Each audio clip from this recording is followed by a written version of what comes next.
Bonjour à tous, aujourd'hui j'avais envie de vous faire un petit schéma pour vous expliquer comment est-ce qu'on arrive au burn-out. Parce que le burn-out, ça n'arrive pas qu'aux autres.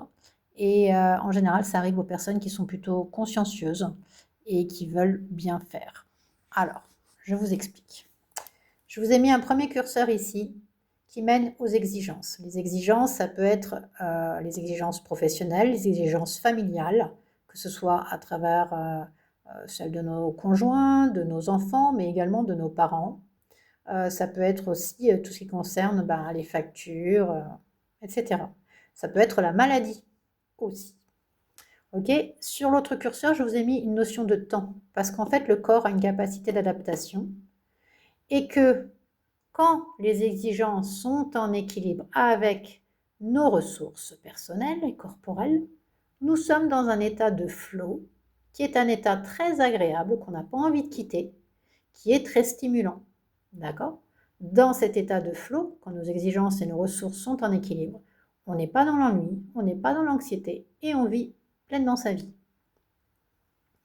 Donc, quand on a des exigences, au départ, on s'adapte et on est dans un état de flow, puisqu'on trouve des ressources. Et puis, on se rend compte qu'on arrive à répondre aux besoins de chacun, que ce soit le patron, que ce soit la famille, que ce soit notre entourage, on répond. Et puis, à un moment, à force de répondre, le corps a besoin de repos. Mais on n'a pas toujours la possibilité de trouver du repos. Du coup, on rentre dans une phase de résistance. On n'a pas toujours la facilité de trouver du repos parce qu'en fait, que ce soit le patron, la famille, etc., tout le monde a pris l'habitude de compter sur nous. Et nous, jusqu'à là, on s'est dit, on a plutôt réussi, donc il n'y a pas de raison que là, ça lâche. Sauf que c'est à cet endroit-là que le corps commence à nous envoyer des messages. Peut-être des maux de tête, peut-être des douleurs abdominales, peut-être des douleurs lombaires, peut-être de l'agacement, de l'agressivité, des oublis, des difficultés à savoir ce qu'on a fait ou comment se projeter. Là, le corps commence à dire: «Oh, stop, stop, tu me prends trop d'énergie, je n'en ai plus assez pour fonctionner correctement». Mais on est un peu coincé dans ce rôle de super-héros et ça fait plaisir à tout le monde.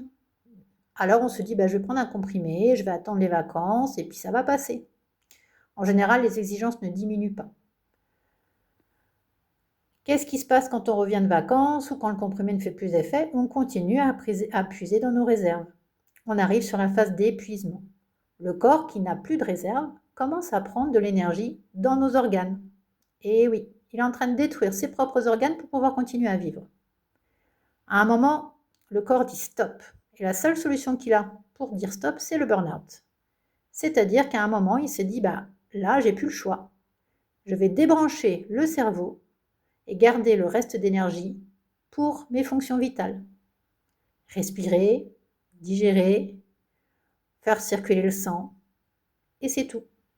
Dans cet état de burn-out, on n'arrive plus à mentaliser.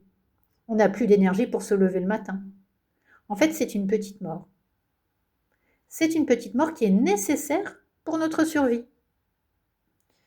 Donc vous comprendrez bien que passer de cet état de plaisir et de sensation de tout gérer à cet état de burn-out se fait progressivement quand on n'écoute pas les messages de notre corps dans cette phase de résistance.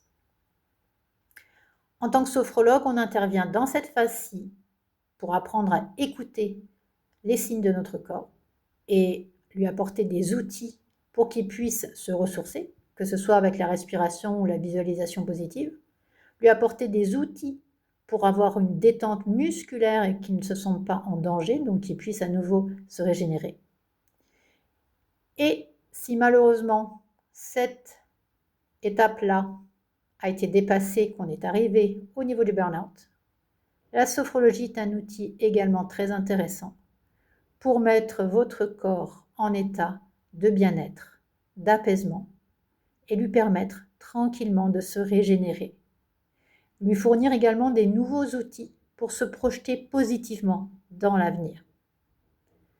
Voilà pour ce qu'il en est rapidement du fonctionnement de notre corps face à une stimulation, à des exigences qui sont peut-être trop importantes par rapport à ses ressources. Prenez soin de vous, si vous en voulez en savoir plus ou prendre rendez-vous, vous avez mes coordonnées. N'hésitez pas et écoutez votre corps. c'est votre meilleur ami.